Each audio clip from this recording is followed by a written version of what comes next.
ब्राह्मण बालक रुको।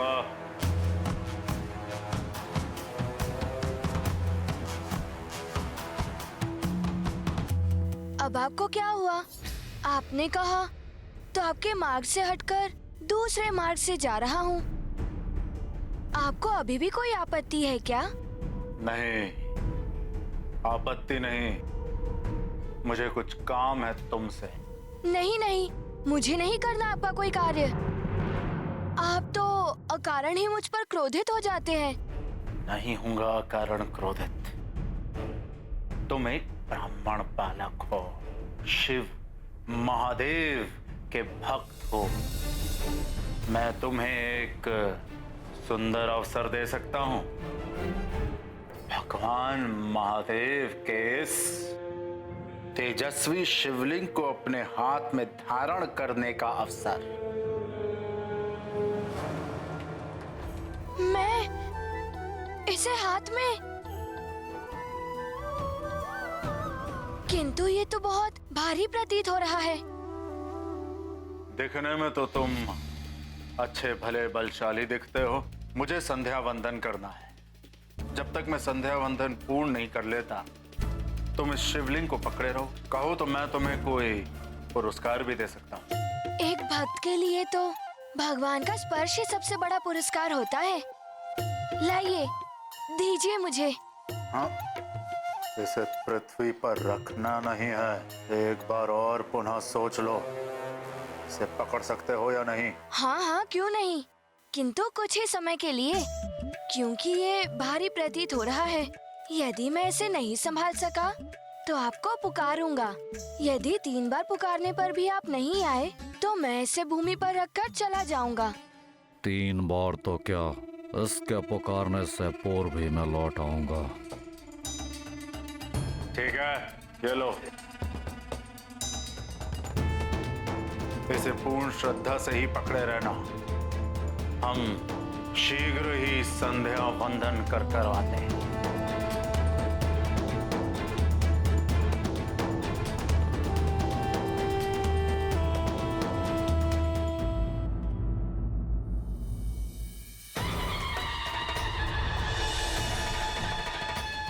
ओम नमः शिवाय।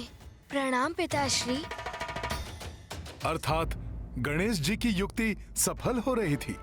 हनुमान पुत्र गणेश का उद्देश्य तो रावण की यात्रा को विफल करना था, और वैसे भी गणेश जिस कार्य को करने की ठान ले वो तो पूर्ण होता ही है। बस गणेश प्रभु के शिवलिंग को लिए वहीं खड़े रहे और रावण समुद्र में जाकर संध्या वंदन करने लगा।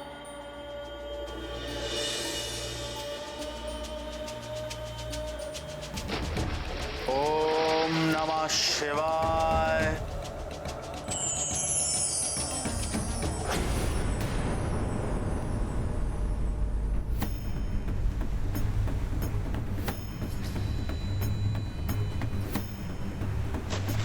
ओम नमः शिवाय। ओहो, ये जल क्यों नहीं आ रहा है हाथ में? जल के स्थान पर ये कंकर। गणेश जी की लीला तो अति न्यारी है। कहाँ है? शीघ्र आइए। शिवलिंग भारी लग रहा है मुझे। बालक, 3 बार पुकारने तक तो शिवलिंग पृथ्वी पर नहीं रखेगा।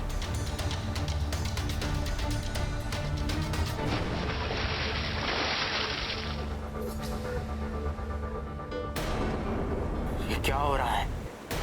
मैं इसे नहीं संभाल पा रहा हूँ। शीघ्र आइए, अन्यथा मुझे इसे भूमि पर रखना होगा। कहीं ये बालक मुझसे छल तो नहीं कर रहा?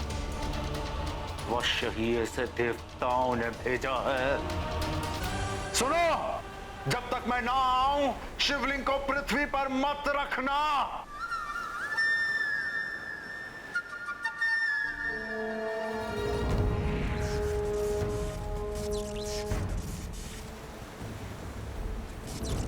इतना दलदल, ये पांव फंस रहे हैं। मेरी सहन शक्ति समाप्त हो रही है। तीसरी बार पुकार रहा हूँ, शीघ्र आइए, अन्यथा मैं इस शिवलिंग को भूमि पर रख दूंगा। मैं आ रहा हूँ ब्राह्मण बालक। शिवलिंग को हाथ में ही रखे रहना, पृथ्वी पर मत रखना।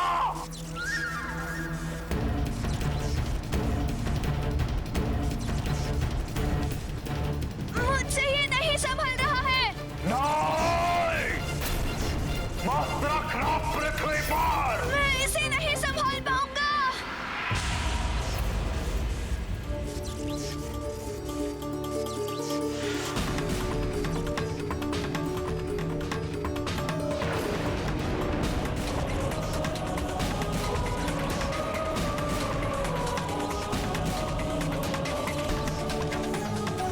रुक जाओ, रुक जाओ। मैं आ रहा हूं।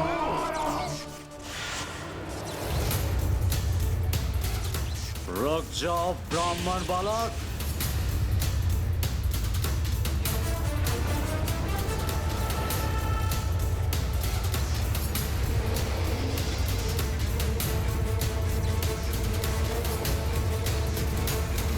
रुक जा, रुक जा, रुक जा।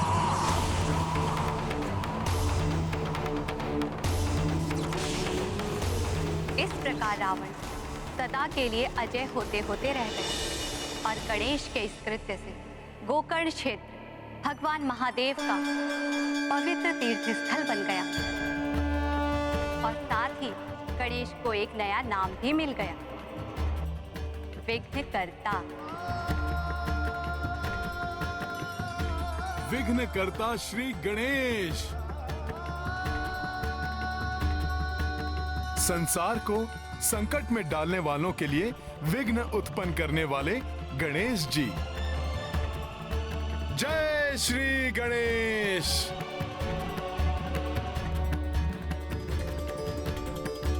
किंतु फिर ऐसा क्या हो गया माता कि आपको अंश रूप में यहाँ लंका की रक्षा के लिए आना पड़ा?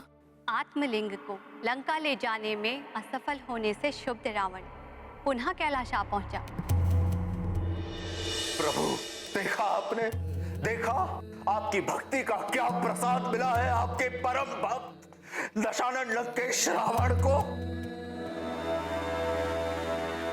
महादेव, यदि मैंने आपकी सच्ची भक्ति की है तो आपको मुझे वरदान देना होगा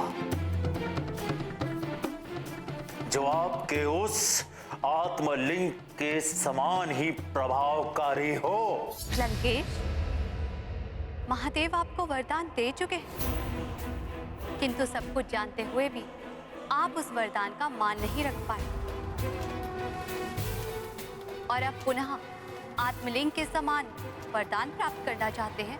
हाँ माता, क्योंकि मेरी भक्ति सच्ची है। मैं प्रभु के उस पवित्र आत्मलिंग को प्राप्त करने के सर्वथा योग्य हूं।